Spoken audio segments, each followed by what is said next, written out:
안녕하십니까. 미국 교육 이야기. 오늘도 김형균 선생님과 함께 현지에서 전해드리는 교육 정보 나누도록 하겠습니다. 안녕하세요. 네, 안녕하세요. 김형균입니다. 학자금 얘기를 들을 때마다 이거 참 지금까지 막연하게 알고 있었던 학자금의 어떤 뭐라 그럴까 민낯을 보는 것 같아서 이게 무섭기도 하고 제대로 준비를 하고 있는 건가, 이거 아무래도 전문가 손길을 좀 받아야 될 것 같은데 라는 그런 생각들 많이 하실 것 같은데, 오늘도 역시 학자금에 관련된 얘기입니다. 특히 이번에는 많이들 그렇게 골치 아파하시는 신청서나 작성에 대한 얘기가 되겠는데요. 네. 이거 실수하시는 분들 많으세요? 엄청나게 많죠. 아, 네. 엄청 많으시답니다. 네. 네. 제가 그 중에 하나가 될지 모르기 때문에 좀 긴장하고 들어야 될 것 같은데요. 어떻게, 어떤 종류들이 있고 또 어떻게 작성을 해나가야 되는지 원칙적인 것을 한번 접근해 보겠습니다. 네. 많은 분들이 이제, 제가 한인 커뮤니티에 학자금, 이게 칼리지 펀딩이라는 단어를 소개를 했던 게 2004년입니다. 거의 뭐 초창기이셨죠? 네. 아니, 그게 아니라, 제가 저희 회사가 2001년도부터 일을 하고 있는데, 2004년도에, 한인 커뮤니티에 들어보고 깜짝 놀랐어요. 전혀 그런 쪽에 인포메이션이 없는 거죠? 네. 네. 그래서 제가 한국어 서비스를 그때부터 시작을 했습니다. 맞습니다. 예, 네. 2004년도에 처음 시작을 했었는데, 지금은 이제 많은 분들이 많이 아세요. 많이 아시는데, 이제. 많이 아시지만 또 정확하게 아시는 분들이 얼마나 되실지 모르겠어요. 아주 위험한 만큼 아시는 경우도 굉장히 많습니다. 예, 그 위험하다는 게 이제, 어디더라? 아랍 속담인가에 그런 게 있죠. 네. 까마귀한테 길을 물었더니 네. 죽은 고기가 있는 곳으로 데려가더라. 그런 속담이 있었던 거로 기억을 하는데, 이 제대로 알고 인도를 해주면 좋은데 이게 엄한 대로 자꾸 얘기를 꺼내게 되면은 이게 진짜 또 그게 맞는 건가 보다 하고 나면은 전혀 다른 방향으로 가버리는 거죠. 그래서 떠다니는 게 전설 따라 삼천리가 떠다니죠. 카더라 통신 맞고. 네. 카더라 통신 따라가면 전설 따라 삼천리 공동묘지로 갑니다. 그러니까요. 네. 그런 면에서는 정말 제대로 알고 계신다는 게 얼마나 중요한 경쟁력인지를 저희가 또 한번 실감을 하는데, 신청서 종류가 많습니까? 신청서에 대해서 말씀드리겠습니다. 일단 가장 기본적인 원칙은 신청하지 않은 자 일전도 주지 않는답니다. 당연하겠죠. 네. 그리고 가장 많은 학교에서 받고 있는 것이 이제 FAFSA라는 거 많이 들어보셨죠? FAFSA라는 거 해야 되는데, FAFSA는 Free Application for Federal Student Aid의 약자입니다. 자, 여기서 영어 공부 잠깐 할게요. 네. 자, 처음에 free라고 그랬습니다. 네. Free Application for Federal Student Aid인데, 이 free는 형용사입니다. adjective입니다. 네. 형용사 adjective들이 하는 거는 뒤에 따라오는 명사를 꾸밉니다. 그렇죠. free가 무슨 명사를 꾸미고 있죠? free application을 꾸며주는 형용사입니다. 애플리케이션을 꾸미는 건가요? 네. 그러니까 신청이 공짜로 가능하다는 것이 Free Application for Federal Student Aid, FAFSA의 뜻입니다. 이 말씀은 프리 스튜던트 에이드가 아니고 프리 네. 애플리케이션을 얘기를 하는 거죠. 예. Free Application인데 많은 분들이 이거를 Free Aid라고 생각을 하시는 분들이 무지하게 많습니다. 저도 지금 그런 실수를 할 뻔했어요. 네. 많은 분들이 FAFSA를 신청하면 꽁돈이 나온다라고 해가지고 Free Aid라고 생각하시는데, 네. FAFSA의 뜻은 Free Application이라는 겁니다. 신청은 공짜로 한다는 얘기겠네요. 네. 그래서 FAFSA는 돈이 일전도 없습니다. FAFSA는 신청서의 이름입니다. 네. FAFSA에 나오는 약 100여 가지의 질문이 있는데, 이걸 쭉 다 기입을 하면은, 질문이 100여 가지나 되나요? 작년이 109개였는가 그랬죠? 이거 시험 보는 거네, 시험. 예, 그래서 그거를 쭉 다 답을 하면은, 네. 그거를 아까 전에 말씀드렸던 그 Higher Education Reauthorization Act라는 법에 따라서, 네. 이 부모가 낼 수 있는 능력이 얼마가 된다를 계산을 해서, 그것과 함께 그 정보를 학생이 지원하는 학교들로 보내주는 역할을 하는 것이 FAFSA의 유일한 일입니다. 네. 그래서 FAFSA에서 돈을 한 푼도 안 줍니다. FAFSA는 대신 이거는 몇 장을 써도 상관없나요? 네? 이거는 한 장만 써야 되나요? 아니면 몇 장을 써도 상관없나요? 한 번 할 때 네. 학교를 10개까지 쓸 수 있습니다. 그렇겠죠. 프리 애플리케이션이니까 이거는 뭐 쓰는 거는 지장이 없겠네요. 예. 그런데, 한 학생당 1년에 9번 이상은 못 쓰게 되어 있습니다. 아, 그것도 규정이 있군요. 예. 네. 어떤 학생은 가가지고 요거 틀렸다고 콤마 고치고 요거 틀렸다고 해가지고 1년치 다 써버린 학생을 제가 본 적이 있습니다. 어이구, 나 참. 1년에 9개 정도가 아무래도 이제 그 리밋이라고 말씀을 하셨는데, 그건 좀 염두에 두시기 바라겠습니다. 네. 그래서 이 FAFSA라는 거를 FAFSA는 미국의 4,200개 대학에서 받고 있습니다. 그래서 이 학교들은 이걸 접수를 해야 되는데 네. 이 FAFSA를 받아보는 학교들 중에서 259개 사립대학이 모였습니다. 네. 모여서 뭐라고 얘기를 하느냐? 질문 100여 개 가지고 그 집 경제 사정을 난 도저히 모르겠다. 우린 좀 더 자세하게 알아야 되겠다라고 네. 해서 FAFSA에 불만을 가진 학교들이 있습니다. 네. 그 학교들이 CSS 칼리지 보드, 즉 학생들 SAT 관리하는 CSS 칼리지 보드에 의뢰를 해가지고 Financial Aid Profile이라는 것을 하나 더 받고 있습니다. 별도로? 네, 별도로. 펩사와 관계 FAFSA도 내고 네. 프로파일도 내라라는 내고. 얘기입니다. 어. 근데 이거는 100개 질문이 작다라고 생각을 했으니까 네. 기본적인 질문이 한 300개 됩니다. 그러면 그 100개를 제외하고 어나들 300개의 질문이 더 있다는 얘기예요? 아닙니다. 100개를 요리조리 쪼개고 요리조리 쪼개고 해가지고 좀 더 디테일하게. FAFSA에서는 이 얘기를 했는데 프로파일에서 저 얘기를 하면은 딱딱 걸립니다. 아, 이거 무슨 뭐 검사 신문 조사할 때 이 방향으로 찔러보고 저 방향으로 찔러보고 뭐 그런 느낌인데요. 네. 그래서 그러니까 프로파일을 보면 섹션 A, 섹션 B 해서 섹션 P까지가 공동 질문이고 네. 섹션 Q에 가면 학교마다 35개 개별 질문을 다시 할 수 있습니다. 아, 그래요. 네. 그래서 이제 그래서 이러한 그 FAFSA를 제출하고 프로파일도 제출을 해야 되고 그리고 그 외에 학교에서 요청하는 학교에 추가 스쿨 폼이 있는 학교들이 꽤 많이 있습니다. 사립인 경우에는 특히 다 이거는 머스트겠네요, 다 그러면. 예, 있는 경우도 있고, 아예 없는 학교들도 있긴 아, 있어요. 그래요? 예, 그리고, 주립인 학교들도 네. 그 외에 추가로 제출하는 게 이 Dependent Student Verification Form, 그리고 세금 보고서 원본 제출하기, 아니면은 IRS에서 발행하는 텍스 리턴 트랜스크립트 제출하기 등등 여러 가지 학교에서 추가로 요청할 수 있는 서류가 한 4, 50가지가 있습니다. 뭐 세무감사 받는 것만큼 탈탈 터는 거네요, 완전히. 네. 네. 지난 3년치 가계부 써가지고 와라 하는 학교들도 굉장히 많습니다. 3년치 가계부를 써오라고. 네네. 아니 3년치 가계부를 우리가 어떻게 기억한다고 그걸? 그러니까 제가 세금 보고서와 학교에서 물어보는 질문들을 보면 이 집에는 가계부 쓰라 그러겠구나가 나옵니다. 왜 쓰라는 이유가 있습니다. 그냥 괜히 아무한테나 귀찮게 하려고 쓰라는 게 아닙니다. 네.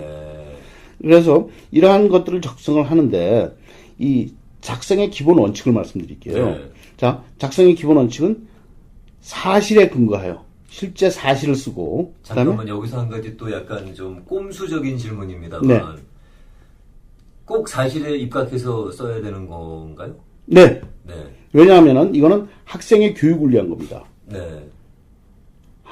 우리 애를 대학을 보내는데 우리가 학교를 상대로 사기쳐가지고 애를 대학 보내서는 안 됩니다. 그러니까 제가 말씀드리는 건 이제 가끔씩 이제 들어오는 수입이 네. 그게 공개되지 않은 수입이라는 것도 있잖아요. 네. 그런 것까지도 다 기재를 해야 될 필요가 있나라는 걸 여쭤보는. 그러니까 사실에 근거하고 그리고 상식적으로 이해되는 상황을 제출을 해야 됩니다. 무슨 말씀인지 이해된다. 그러니까 네. 만약에 이제 내가 그 공개되지 않은 수입이 많다고 했을 경우에 네. 공개된 수입보다 네. 그런데 공개된 수입으로는 도저히 살 수 없는 규모의 집을 사서 살고 있어요. 그러면은 보나마나 뭐라고 하느냐? 3년치 가계부 써가지고 그러는 거죠. 그렇겠죠. 네. 그러니까 이제 사실에 근거하라는 말씀이 무슨 말씀인지. 예. 네. 그리고 가장 큰 원칙 절대 학생을 시키면 안 된다.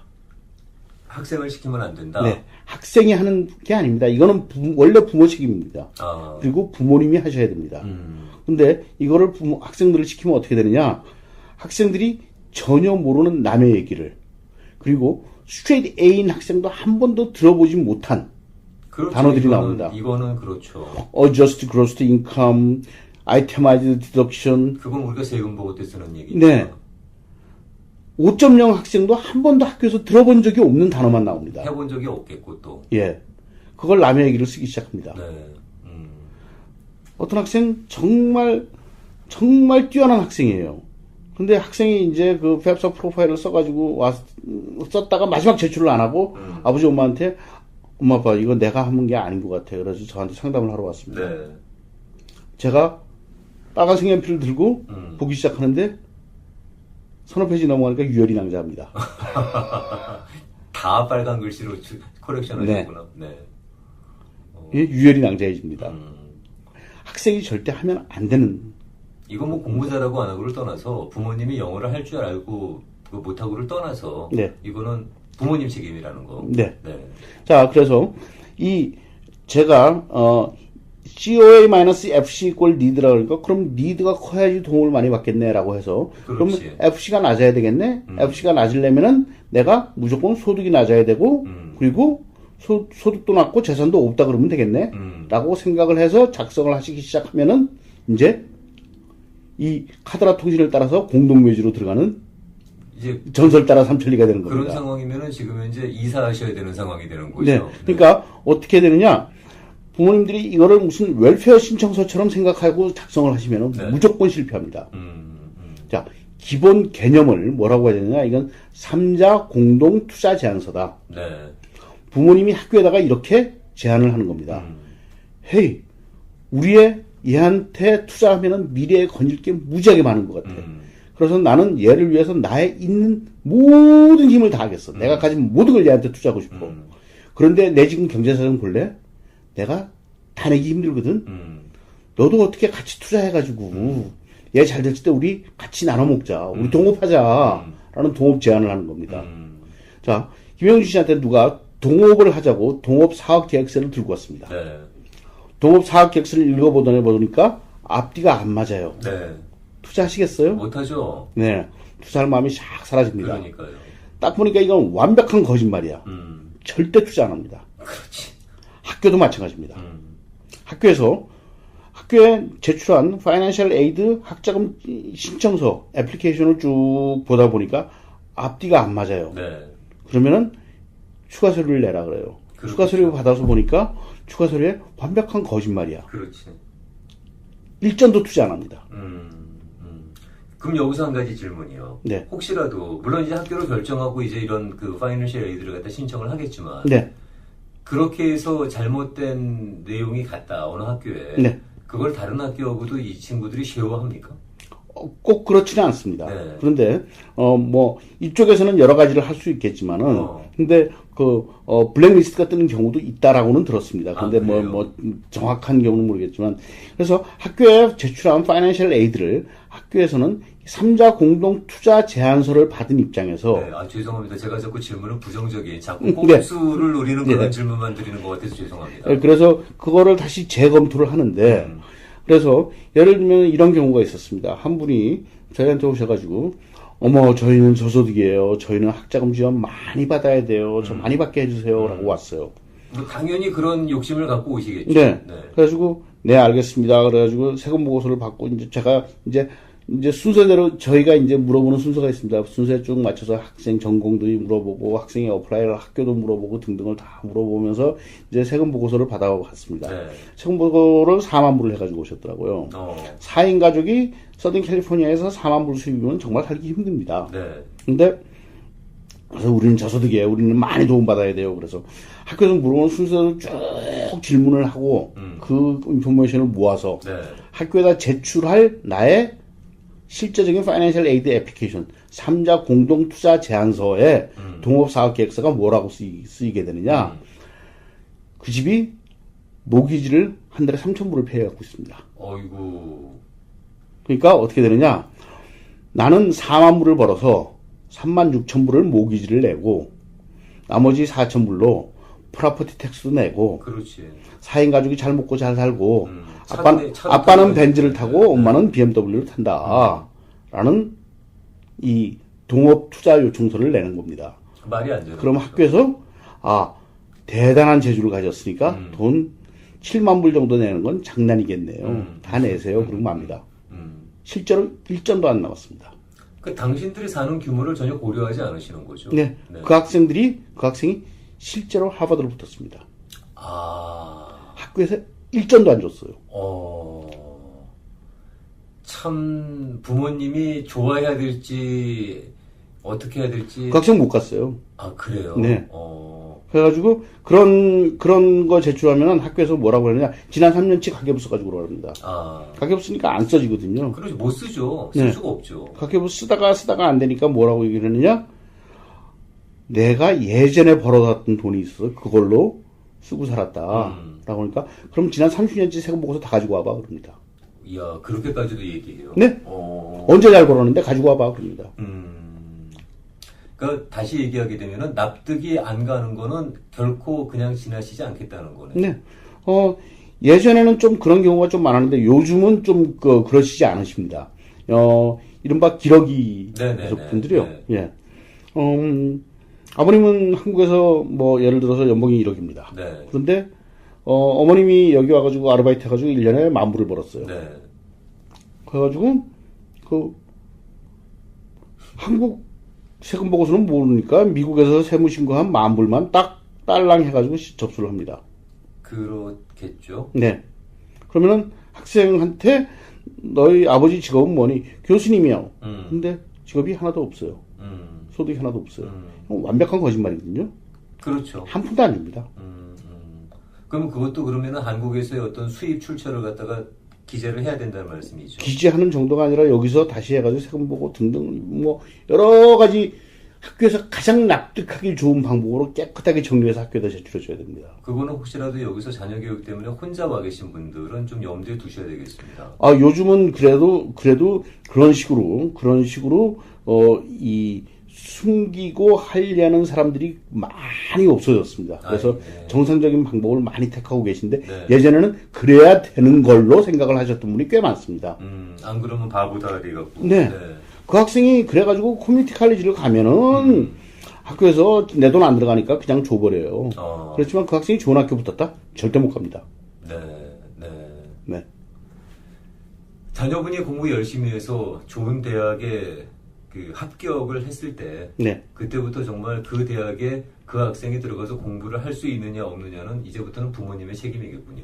네. 잘하셔야 되겠네요. 네. 부모님이 미리 준비하셔서 그러니까 적어도 학생들 9학년, 10학년 때쯤은 파이낸셜 에이드에 대한 예측을 미리 해보시고 어떤 학교를 갔을 때 어떻게 될지에 대해서 내가 가늠을 미리 해보실 필요가 꼭 있습니다. 여기서 만약에 학교의 그런 학자금 문제 때문에 제가 지금 이제 아빠로서 그런 세금 보고라든가 그런 여러 가지 서류적인 문제들 검토를 해보는 거는 뭐 언제쯤이 제일 좋아요? 적어도 9학년, 10학년 때는 해야 됩니다. 9학년, 10학년? 예. 예를 들어서 지금 현재 11학년 학생이라고 보자고요. 네네. 11학년 학생이면은 2018년에 대학을 갑니다. 그렇겠죠. 지금 현재가 2016년 10월이니까 2017년 가을, 2018년 가을에 대학을 가게 됩니다. 네. 대학을 가게 될 때 FAFSA를 작성할 때 무엇을 근거로 작성하느냐? 2016년 세금 보고서에 근거해서 작성을 하게 되어 있습니다. 네. 벌써 학교에다가 제출할 지원서의 세금 텍스 이어를 지금 현재 살고 있습니다.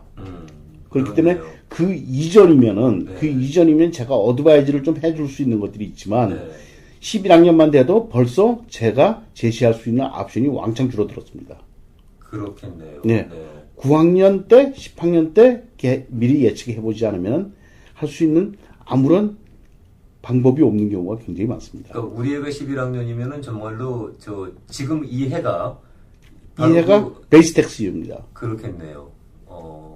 3년치를 요구한다고 그랬나요? 그쪽에서? 예. 네. 예. 근데 일단 그 베이직은 올해가 되겠고. 네. 그리고 이제 역산해서 2015, 2014 이렇게 되는 아닙니다. 앞쪽으로. 네. 그러니까 2016의 베이직이고 17 뭐 이렇게 17 예상치, 18에 대한 예측치까지 그렇죠. 제출하게 되어 있습니다. 에스티메이시라도 내놔라 네. 그러겠죠. 그런 점들을 염두에 두신다면은 아무래도 우리 아버님 되시는 분들, 뭐 어머님 되시는 분들 미리 전문가하고 만나갖고 그런 서류 작업에 대해서 가이드를 좀 받으시는 게 도움이 될 것 같습니다.